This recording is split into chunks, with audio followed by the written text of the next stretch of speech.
They controlled 1 out of every 4 sips of beer on the planet and sat on a $52 billion throne. Yet today, they lost control over the iconic trademarks that define their legacy for over a century. This is the Busch family tragedy. It's the story of how the Budweiser beer empire turned water into liquid gold, only to watch it evaporate during a weekend of corporate betrayal. The Budweiser beer empire was the ultimate symbol of corporate dominance, a kingdom built on ruthless marketing and a private world of golden carriages and exotic zoos. But the real reason for their total annihilation was hidden in the lack of a dual-class share structure, a vulnerability that left the public company exposed to the open market. While the world watched the Anheuser-Busch family history through Super Bowl ads, a hidden loophole was waiting to strip them of everything. This is the Busch family curse explained, a journey from absolute power to a brutal, sudden fall. The collapse of this dynasty was not an accident or a simple shift in market trends. It was a calculated execution performed by a foreign predator that spotted a weakness the family was too arrogant to see. August Busch III and his predecessors believed their name was a divine right, a shield against the cold realities of Wall Street. They were wrong. This saga, defined by Gussie Busch and a series of Busch family scandals, proves that even a fortress can be toppled by a board of directors and shareholders who prioritized profit over family legacy. And it all started with the iron fist of August Busch III. They owned the bars, they owned the stadiums, and they owned the American dream, until the moment they realized they no longer owned themselves. The empire did not begin with a master brewer or a lover of fine craft, but with a cold, calculating soap salesman named Eberhard Anheuser. In 1860, Eberhard was a man who understood debt better than he understood malt. He acquired a struggling, bankrupt brewery in St. Louis, not because he wanted to make beer, but because it was the only way to recover the money he was owed. He was a middleman who saw a failing asset and decided to squeeze it for every cent. He knew nothing about the chemistry of fermentation, but he possessed a predatory instinct for human weakness and market gaps. He was waiting for a catalyst to turn this pile of scrap metal and sour liquid into a weapon of mass consumption. That catalyst arrived in the form of his son-in-law, Adolphus Busch. If Eberhard was the foundation of the house, Adolphus was the fire that burned inside it. Adolphus combined his passion for the art of brewing with a genius for industrial expansion. He cared about the science of colonization. He looked at the fragmented landscape of 19th century America and saw thousands of tiny, local breweries serving their own neighborhoods. To him, this was a chaotic inefficiency that needed to be crushed. He was the first to implement pasteurization on a massive scale, not to improve the taste, but to ensure his bottles could survive a journey of 2,000 miles without spoiling. He was building a beer industry history that would change the world forever. By the turn of the 20th century, Adolphus Busch had stopped being a businessman and started being a sovereign.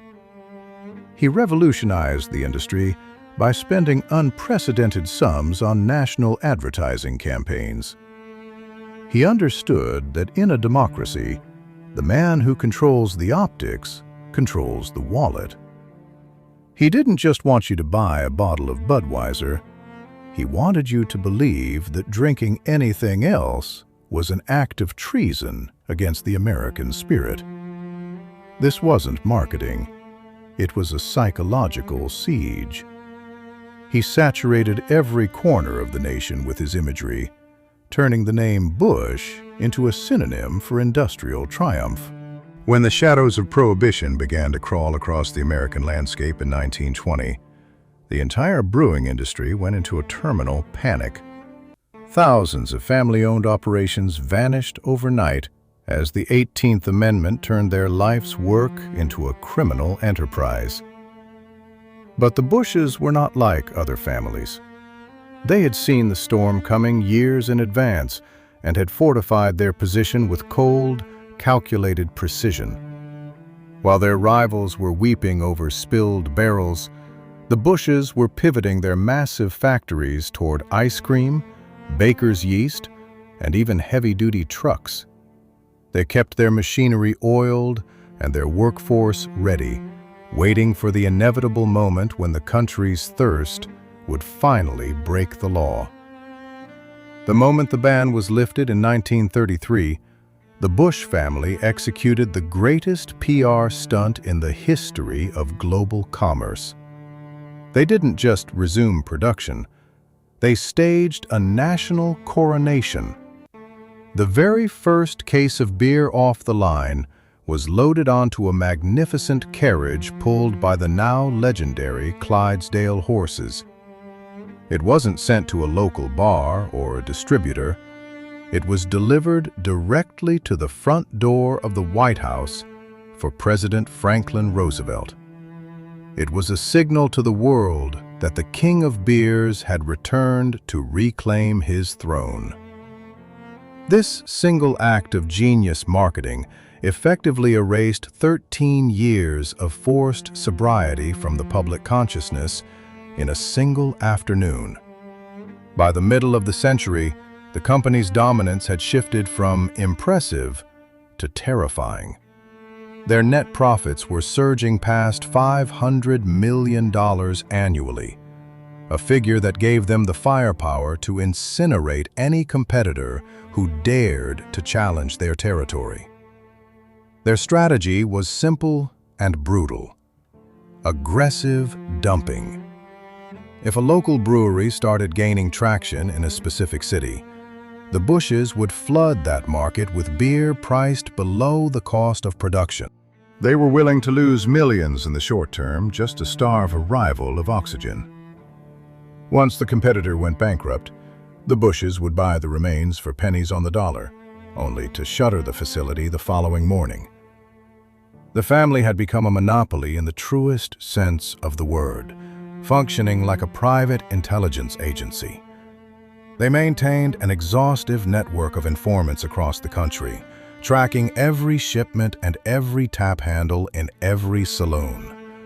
If a bar owner dared to put a rival's keg on his line, he would find his supply of Budweiser cut off instantly, a move that was often a death sentence for a small business. They weren't just selling a beverage, they were controlling a utility. By the time the 1950s rolled around, the Busch family didn't just own the market, they were the market, and they believed their reign would last for 1,000 years. The Busch family had successfully built a fortress of glass and foam, but they had forgotten that a fortress is only as strong as the people inside its walls. As the money became an abstraction, the discipline that built the empire began to rot from the head down. The next generation was inheriting a kingdom they hadn't fought for, and they were about to discover that being a king is much harder than being a conqueror. The gold was piling up, but the shadows in the Grants Farm estate were growing longer, and the first cracks in the foundation were about to appear in the form of a man who wanted it all. At the height of their reign, the Busch family did not just live in a house. They inhabited an alternate reality where the laws of economics and gravity seemed not to apply. Their primary residence, Grants Farm, was a 110-acre fiefdom that functioned as a private European principality dropped into the middle of Missouri. This was not a home for a businessman. It was a fortress for a dynasty that viewed itself as American royalty. The estate featured a massive French Renaissance chateau, But the building was merely a backdrop for the sheer scale of their excess. Here, the family maintained a private zoo filled with exotic animals, including elephants and bison, and a staff of 300 servants who moved like ghosts to ensure not a single gold-plated faucet ever showed a fingerprint. August Gussie Busch Jr., known to his subjects as the Baron, was the architect of this gilded delusion. He did not travel like a normal billionaire. He moved across the country in private, custom-built train cars that were essentially rolling palaces of mahogany and velvet. When he arrived in a city, he expected the red carpet treatment usually reserved for heads of state. Gussie believed that the Busch name was a title of nobility, and he spent money with the frantic energy of a man trying to outrun his own shadow. He poured $40 million into renovating stadiums and buying sports teams like the St. Louis Cardinals, not because he cared about the return on investment, but because it provided the ultimate stage for his ego. This era of the Busch dynasty was defined by a total decoupling from the concept of value. To the heirs growing up inside the gates of Grant's farm, money was as natural and infinite as oxygen. They were raised in a world of golden carriages and private rail lines, where every whim was met with immediate compliance by an army of handlers. This environment created a lethal psychological vacuum. The younger generation never saw the grit of the brewery floor or the cutthroat negotiations of the boardroom. They only saw the checks with endless zeros and the reverence of a public that treated them like gods. They began to believe that their wealth was a birthright, an inherent quality of their bloodline, rather than the result of the ruthless industrial warfare waged by their ancestors. The family's social calendar was a relentless display of performative wealth that masked a growing rot. They hosted legendary parties where the beer flowed from silver taps into crystal goblets, and guests were shuttled around the estate in horse-drawn coaches that cost more than a middle-class neighborhood. But while the parties grew louder, the oversight grew weaker. The family was spending hundreds of millions of dollars on prestige projects and vanity assets that provided zero strategic value to the brewery. They were treating a publicly traded corporation like a personal piggy bank, blurring the lines between corporate treasury and family trust. This was the peak of the Busch arc, a moment of blinding brilliance before the inevitable plunge into darkness. Inside the golden cage, a dangerous culture of entitlement was hardening into a permanent liability. The heirs were not being trained to be CEOs.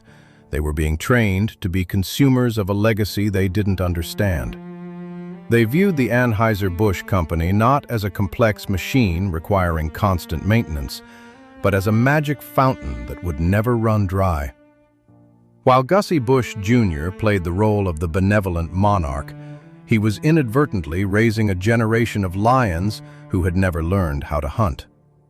They were surrounded by luxury, protected by a fortress of lawyers, and blinded by the glare of their own fame.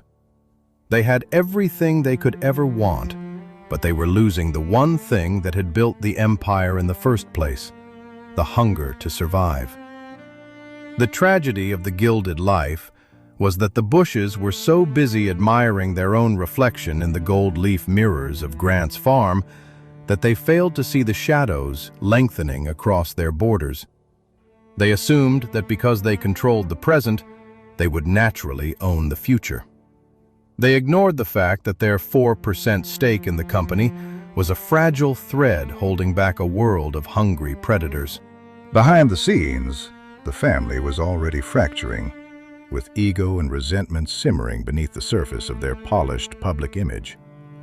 The stage was set for a civil war that would prove far more expensive than any private zoo or golden carriage.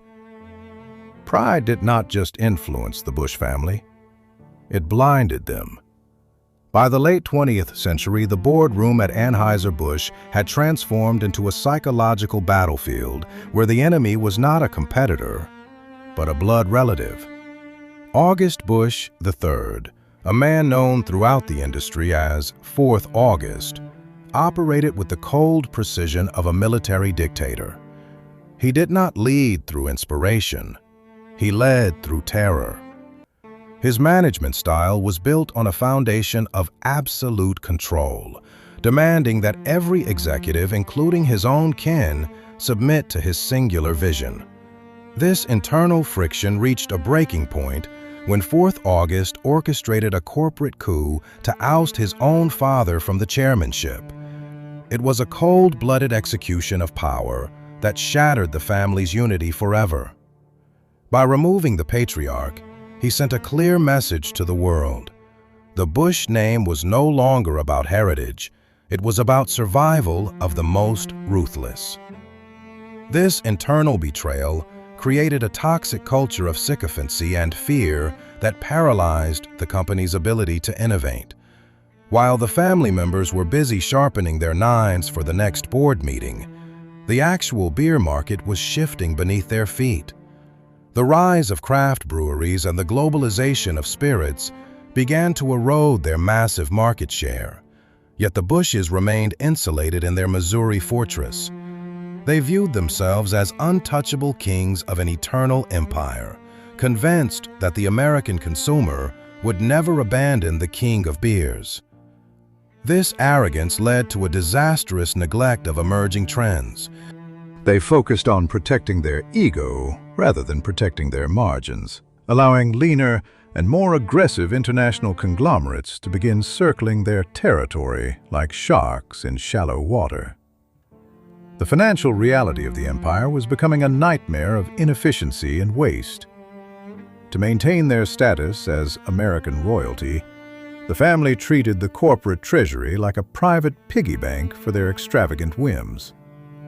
They maintained a fleet of private jets that cost tens of millions of dollars annually, often used for trivial personal trips that had nothing to do with selling lager.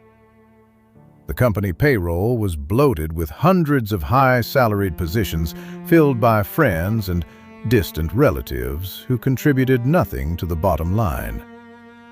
By 2006, their operational expenses were 3 times higher than the industry average.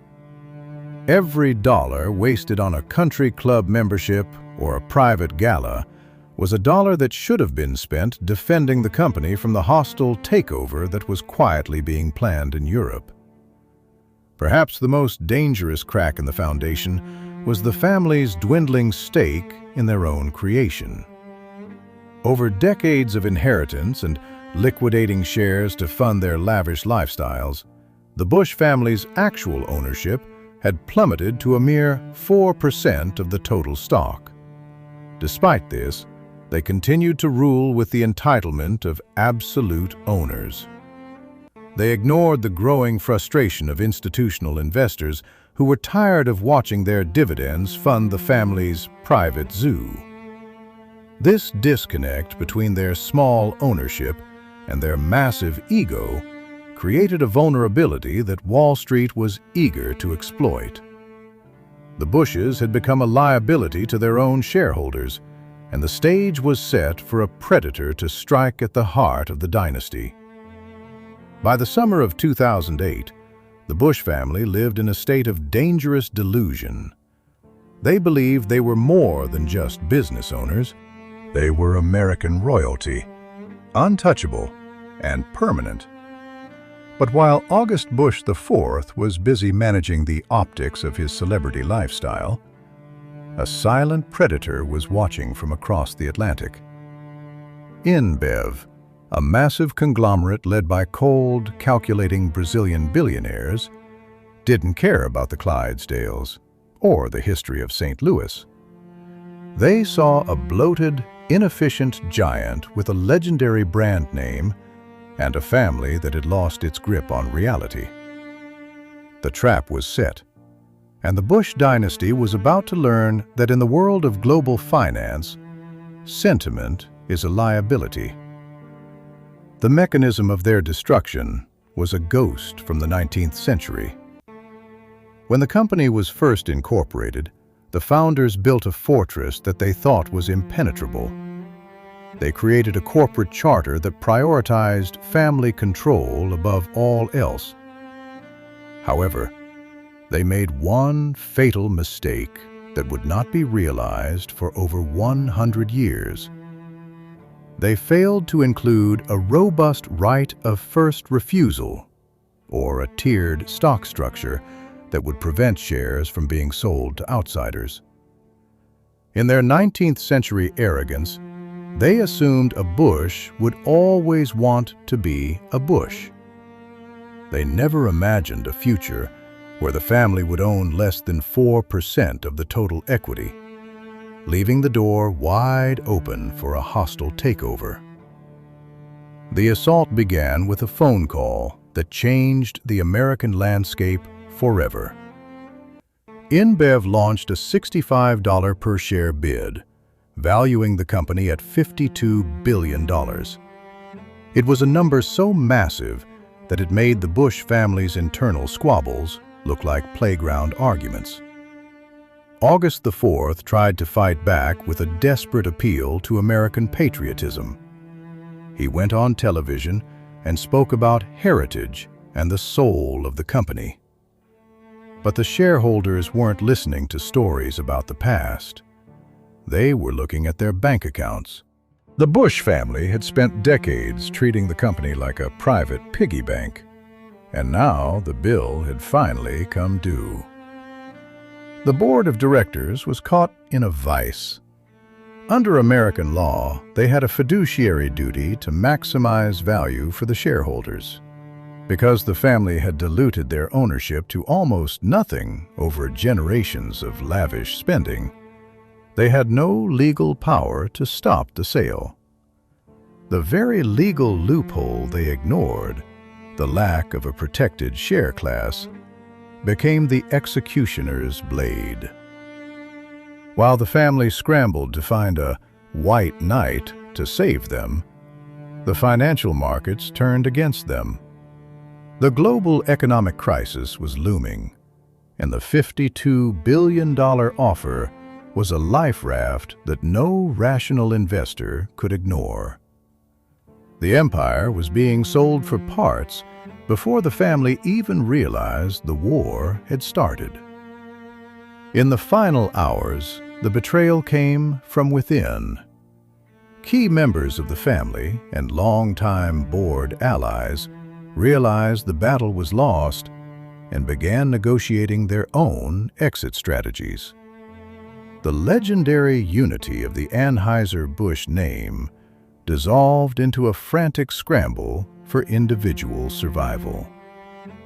August IV sat in his office, surrounded by portraits of his ancestors, realizing he was the one who would sign the death warrant of the dynasty. He wasn't just losing a company, he was losing the right to his own name.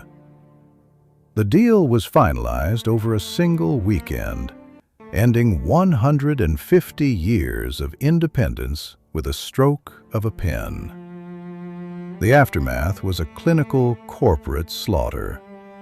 InBev didn't just take the keys, they changed the locks and gutted the house.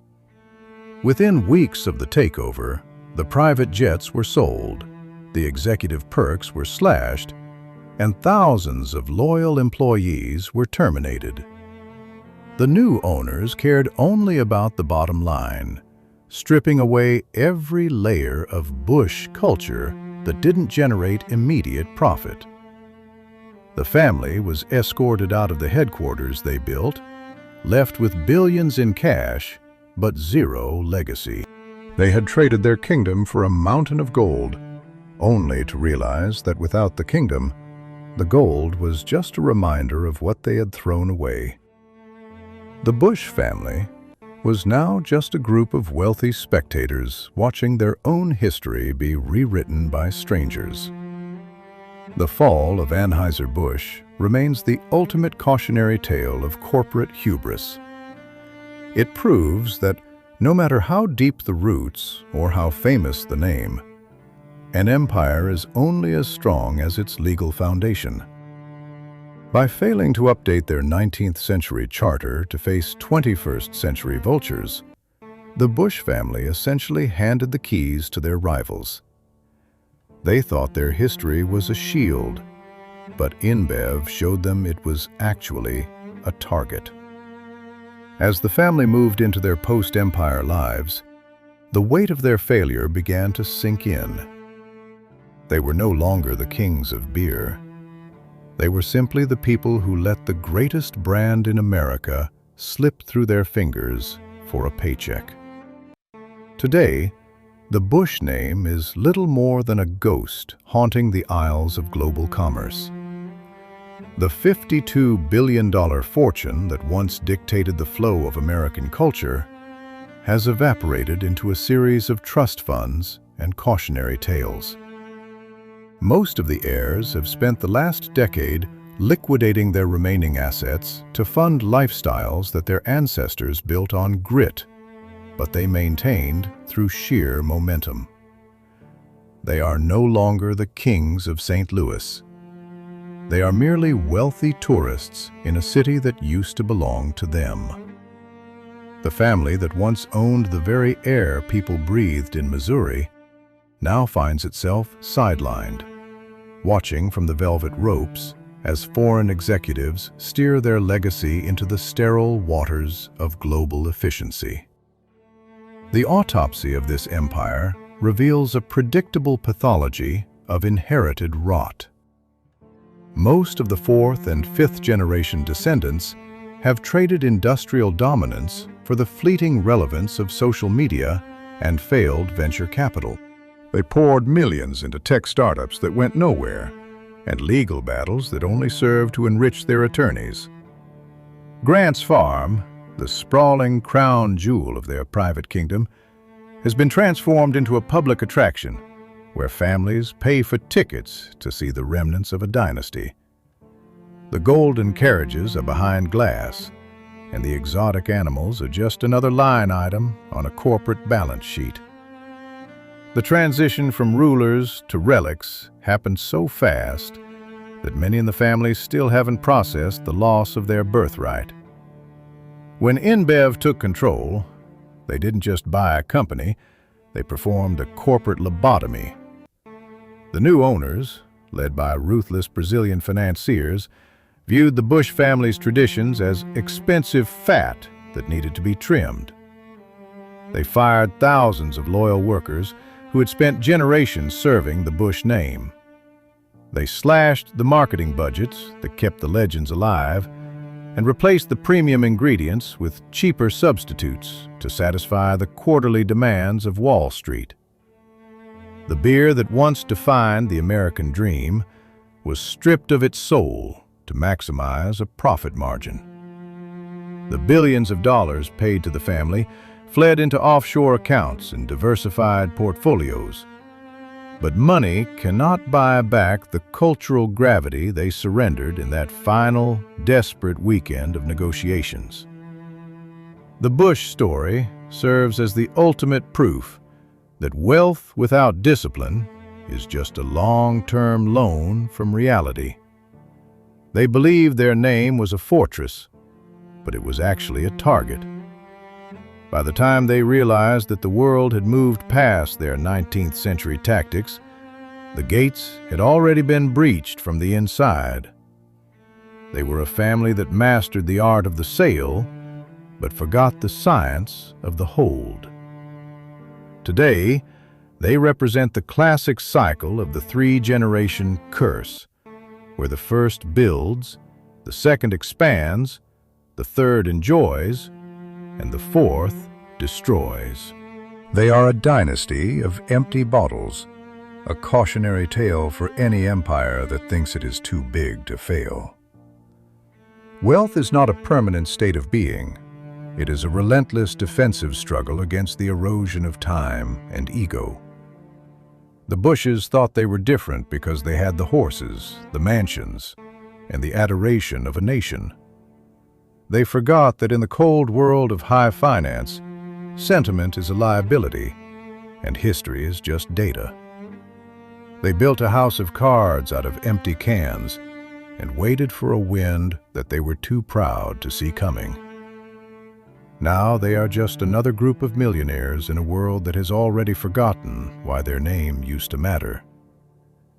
If you want to understand how the world's greatest fortunes are truly lost, you have to look past the spreadsheets and into the hearts of the people who think they are entitled to them.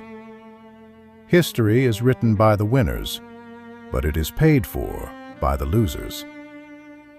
The Busch family had everything, yet they ended up with nothing but a check and a memory.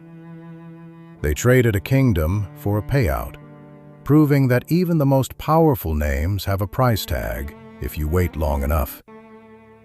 The next time you see a Clydesdale or a red-labeled bottle, remember that the people who put them there are gone, replaced by a machine that doesn't care about tradition. If you want to see the blueprints of how the world's most powerful families fall from grace, subscribe and stay tuned. We are just getting started with the archives of old money.